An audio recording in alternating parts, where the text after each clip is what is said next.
Let's discuss part 3 of structures and functions.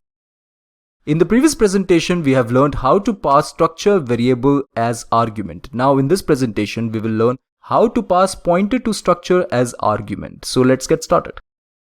If the size of the structure is very large, then passing the copy of the whole structure is not at all efficient. Let me tell you that if the size of the structure is very large, then it is not a good practice to pass the whole copy of the structure. The better choice is obviously to pass the address of the structure. You can use the arrow operator to access the structure members inside the called function. In the called function, you can use this arrow operator to access the structure members. And here's how you can do that.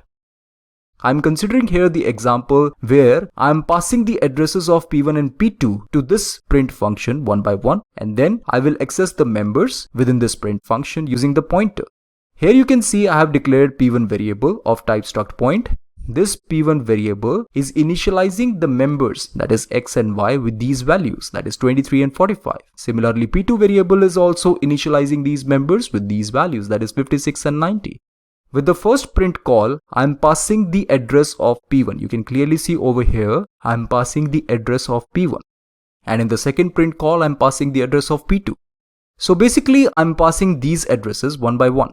These addresses will be received by pointer one by one, right? First, the address of P1 is received by the pointer.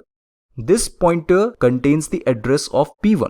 Here in this printf function, we are calling the members associated with P1 variable using this arrow operator because PTR contains the address of P1 initially. So it is the case that we are accessing the member value associated with P1. Obviously this member is X. So we are asking for the value of X which is initialized by P1, right? And similarly here we are asking the value of Y which is initialized by P1. These values will get printed on the screen using printf function. And then after that we are calling this print function again, but here in this time we are passing the address of P2 and not the address of P1. So obviously we are asking the values of X and Y initialized by P2, right? So the output of this program is 23, 45, 56, 90. Here in this case, obviously we are passing the addresses and not the copies of the variables. So it should be well understood that this practice is good in the case when the structure is very large in size. Okay friends, this is it for now. Thank you for watching this presentation.